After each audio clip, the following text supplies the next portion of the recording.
నమస్కారం శ్రీ సత్య ప్రేక్షకులకి శుభోదయం. నేను నారాయణ రెడ్డి. సో మన ప్రతిరోజు కూడా వివిధ ముఖ్యమైన దినపత్రికలోని ప్రధాన వార్తలను విశ్లేషించుకునే కార్యక్రమం కాఫీ టైమ్ సిక్వెన్సీకి స్వాగతం.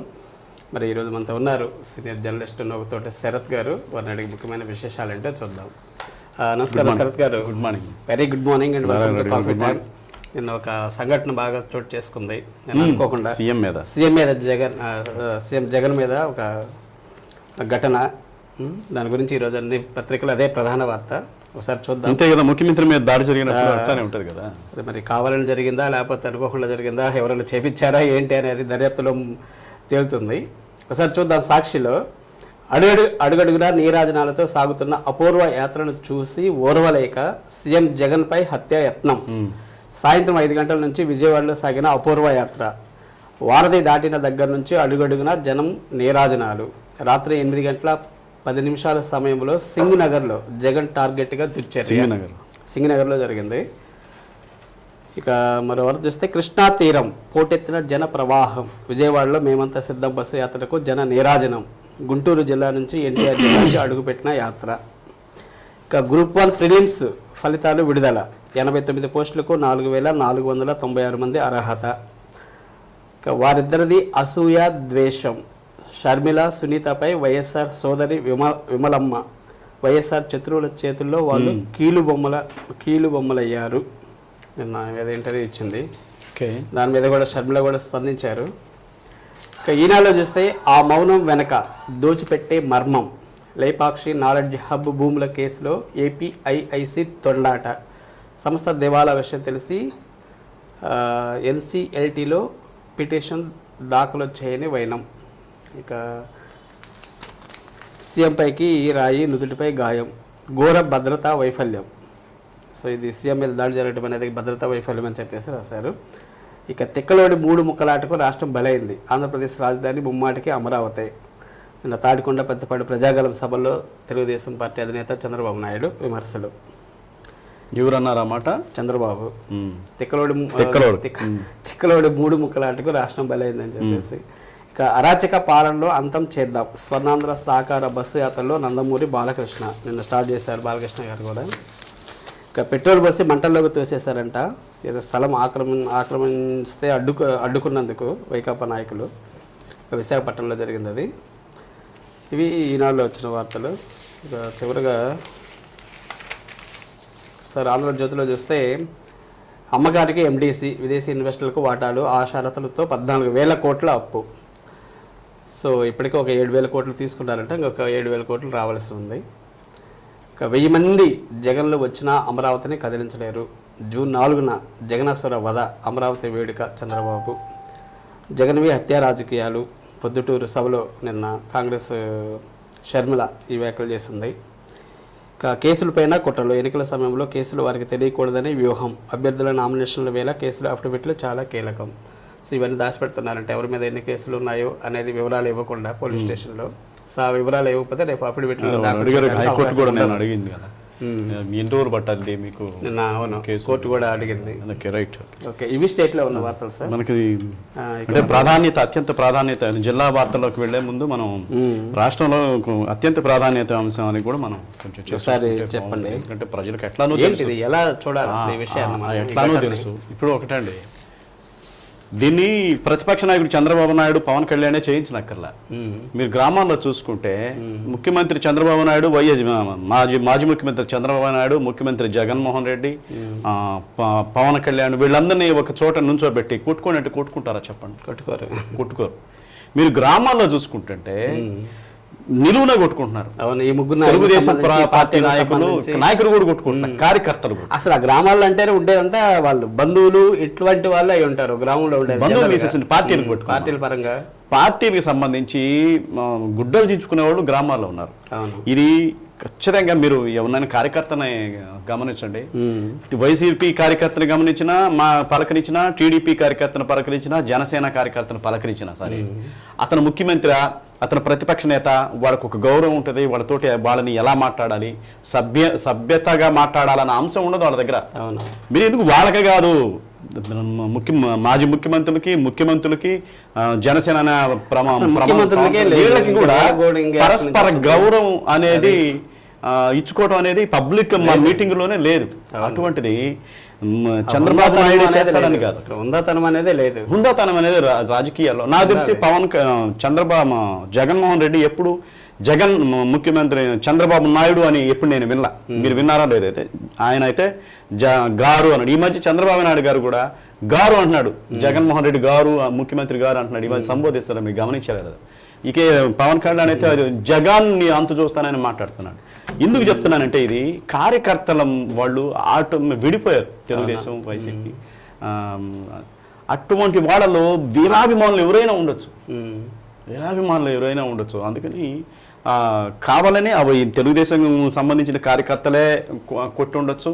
దీన్ని ఇష్యూ చేయాలని కొంతమంది వైసీపీ కార్యకర్తలే చేశారు. కానీ దీని విషయంలో చాలా ఈ దుర్మార్గమైన అంశం. అది ఆయువు పట్టిన తగిలేదే కొంచెం మిస్ అయ్యారు. కానీ నాకు తెలిసి వైసీపీ కార్యకర్తలు అనేది కావాలనిగా చేయరండి. ఎందుకంటే ఎవరో వీరాభిమానులు చేసి ఉంటారు, టీడీపీకి సంబంధించో జనసేనకి సంబంధించో వీరాభిమానులు చేసి ఉంటారు. ఎందుకంటే వాళ్ళు థ్రెడ్ ఉంటాయి ఇవన్నీ. ఏదైనా ఇలాంటి ఘటనలో జరిగినప్పుడు ప్రతిపక్షాల మీద నెపం నెట్టడం అనేది సామాన్యము. జనరల్ గా ఎవరికైనా వచ్చే అనుమానం ఖచ్చితంగా అంటారు, అంటారు. కానీ అభిమానులు ఉంటారు కదా తెలుగుదేశం వాళ్ళలో తెక్కల చాలా మంది ఉంటారు కదా, సైకో ఫ్యాన్స్. సైకోలు ఉంటారు, సైకో ఫ్యాన్స్ సంబంధం లేకుండా వాడంటేనే వ్యక్తిగత కక్షలు ఉండే ముఖ్యమంత్రి గారు అంటేనే ఏముంటదండి. ఇప్పుడున్న సమాజంలో ఒక వ్యక్తి గురించి మనకు తెలియకపోయినా అతని గురించి విమర్శ చేసే స్థాయి మంది. ఇప్పుడు అతను మనకు సంబంధం ఉండదు, అతని గురించి తెలియదు, వెంటనే అతని మీద నిందేసేస్తాం. అటువంటి మానసిక స్థితికి మనం దిగజారిపోయాం. సో దీని విషయంలో ఖచ్చితంగా ఇది ముఖ్యమంత్రి మీద దాడి జరిగిన ఘటన అంటే ఇంతమంది పోలీసు యంత్రాంగం ఉన్నా కానీ ఆ లక్షల మందిలో కనుక్కోవటం కష్టం. అది ఊహించిన ఘటన, ఏదైనా దురదృష్టకరం. తర్వాత ఇంకొకటి, మీరు పేపర్లో ఒక వార్త చూశాను, తిక్కలోడికి 3 ముక్కలాటతో తిక్కలోడికి అని. అది ఆ పదం కరెక్ట్ కాదండి. ఇప్పుడు ప్రజలు నేను నమ్మి ఓటేశారు. ఇప్పటికీ సగానికి సగం మీకు ఎంత ఉందో వాళ్ళకి, ముఖ్యమంత్రికి వాళ్ళకి అభిమానులు ఉంటారు. పార్టీ బలమైన పార్టీ. మనం వేదిక మీదకి ఎక్కినప్పుడు ఈ వైఫల్యాన్ని అండగట్టాలి. నువ్వు ఇది చేసావు, నేను ఇది చేశాను, నువ్వు ఇది చేసావు, నీకంటే నేను పెర్ఫార్మెన్స్ బాగా చేశాను, నీకు ఇచ్చినందువల్ల రాష్ట్రం ఇట్లా నాశనం అయిపోయింది విమర్శించడం వేరు. ఒక ముఖ్యమంత్రిని పట్టుకుని తిక్కలోడు అనే మాట సందర్భం. వయసు అనేది పెరిగే కొద్దీ కొంచెం హుందాతనంగా ఉండాలి. అటువంటి అది ఈసీ దాని మీద నాకు తెలిసి దాని మీద కూడా ఖచ్చితంగా ఈసీకి వీడు కంప్లైంట్ చేస్తారు.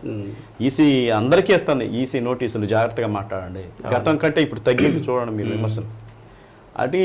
అటువంటి పదజాలాలు కూడా విమర్శ చేసినా కానీ అది కొంచెం హుందాగా ఉండాలి. నేను చేసేదానికి, ముఖ్యమంత్రి చేసేదానికి, సామాన్య కార్యకర్త చేసేదానికి చాలా తేడా ఉంటుంది. సామాన్య కార్యకర్త ఏది మాట్లాడినా ఎవడు పట్టించుకోడు. కానీ నువ్వు ఉన్న స్థానాన్ని బట్టి నువ్వు మాట్లాడే ఇవ్వాల్సిన గౌరవం అది ఇవ్వాలి. ఖచ్చితంగా ప్రతిపక్ష నాయకుడిగా ఉన్నప్పుడు ఆ ముఖ్యమంత్రికి గౌరవం ఇస్తూనే నీ విమర్శలు చేయాలి.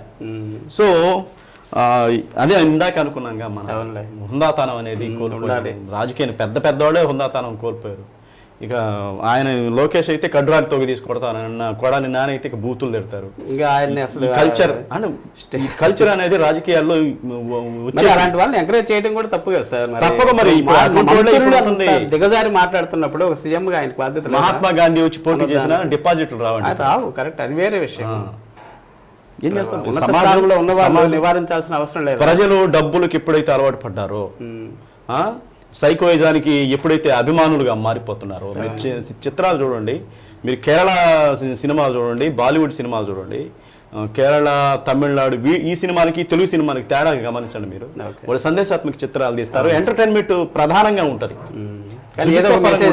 మీరు తెలుగు సినిమాలు తీసేసుకోండి, కులం మతం అన్నీ ఉంటాయి తెలుగు సినిమాలో. అందుకే 4 రోజులు కూడా అసలు ఎక్కడైనా చౌదరి, రెడ్డి, నాయుడు పేర్లు తమిళ్లో,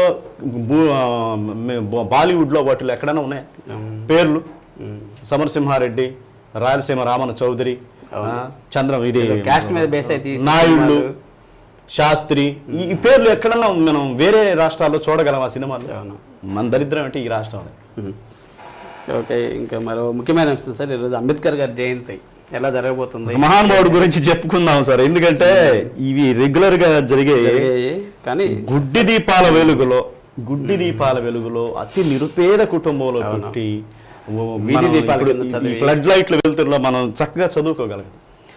ఒక ఆశయం అంటే ఆ చిన్నతనం, ఆ అనుభవించిన పేదరికం ఆయన్ని ఎంత ఉన్నతుడిని చేసింది అనేది. మనం అయితే మన పిల్లలకి మనను కూడా లెక్కించుకుందాం. మన తల్లిదండ్రులు మనల్ని ఏమీ పేదరికంతో పెంచలేదు. అన్ని సౌకర్యాలు, మంచి భోజనాలు పెట్టారు, మంచి బట్టలు ఇచ్చారు. కానీ డాక్టర్ అంబేద్కర్ చిన్నతనంలోనే అస్పృశ్యత కూడా అనుభవించాడు. చాలా అస్పృశ్యత కూడా అనుభవించాడు. ఎక్కిన బండి మీద నుంచి తోసివేయబడ్డాడు.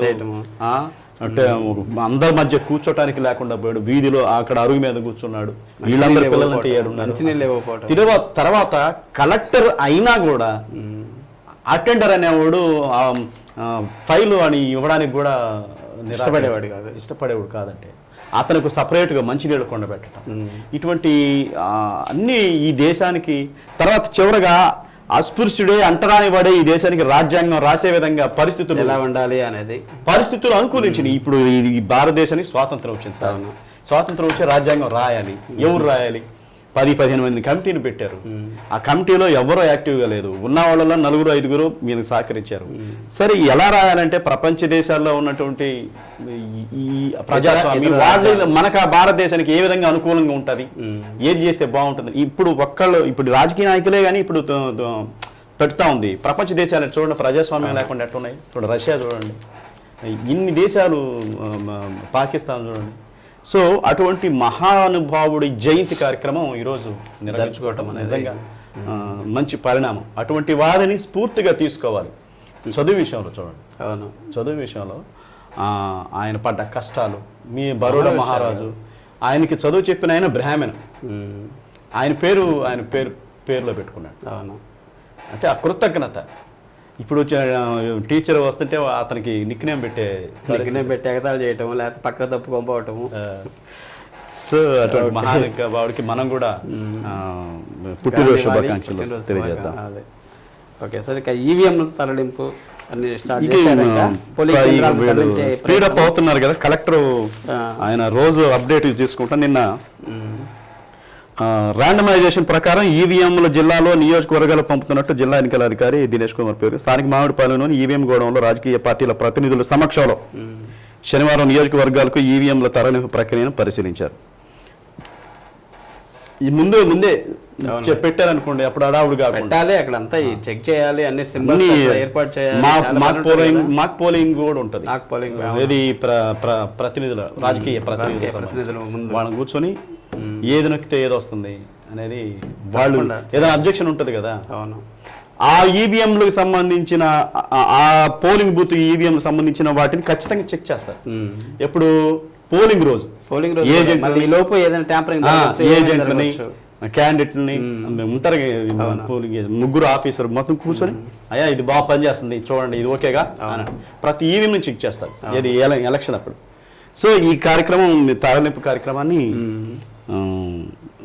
వేగవంతంగా చేపట్టారు. వైసీపీకి సంబంధించి వైసీపీ, టీడీపీ అందరూ ఈ కార్యక్రమంలో పాల్గొన్నారు.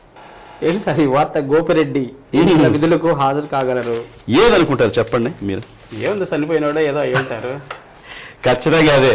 చూడండి, అధికారులు ఎంత గుడ్డిగా వ్యవహరిస్తారంటే ఒక సందర్భంలో ఎంత చేసుకున్నా కానీ అది మరి ఎంత బ్లెండర్ మిస్టేక్స్ అయితే చనిపోయిన అతనికి.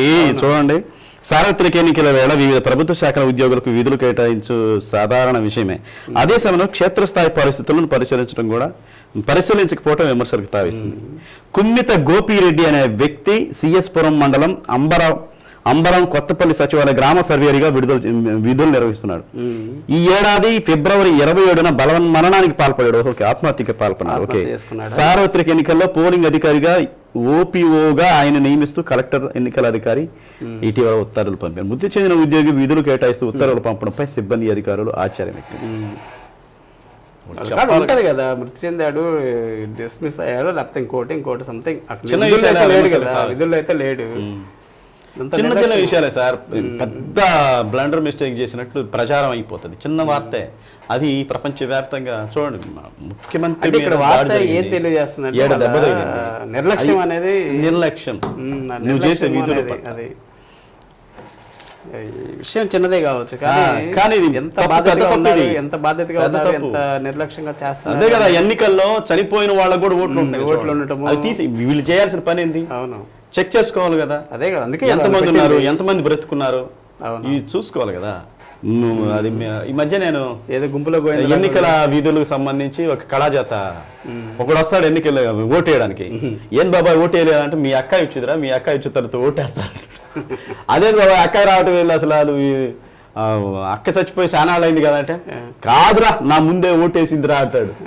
ప్రతి సంవత్సరం ఇట్లా వేస్తుందిరా మీ అక్క, నాకు కనపడకుండా మీ అక్క ఓటేసి వెళ్ళిపోతుంది అంటే తన ఓటర్ లిస్ట్ లో ఉంది, ఎవరో ఒకరు వేసి వెళ్తున్నారు. అది అది చాలా డ్రామాటిక్ గా కామెడీగా చూపించారు, కానీ ఇది సీరియస్ అంశం. ఓకే, ఇక వ్యాపారుల మాయాజాలం అంటే వీళ్ళు ఏం చేస్తున్నారు చూడండి సార్, ఆరుగారం కష్టపడి పండించిన ఇది ఉంది కదా పొగాకు, ఇవి ఇక్కడ వీళ్ళందరూ ఒకటే సిండికేట్ అయ్యి వ్యాపారులందరూ అదే 3 కేంద్రాలు ఆగిన వేలం కేంద్రం తగ్గిన గ్రేడింగ్ లో ఆందోళన. ఏంటంటే మంచి ఎండలో దానికి టైం పొడైపోయింది, వెయిట్ తగ్గింది. అవును, వెయిట్ లాస్. అలాగా చేసిన వల్ల గతంలో 300 పైన ఉన్నాయి.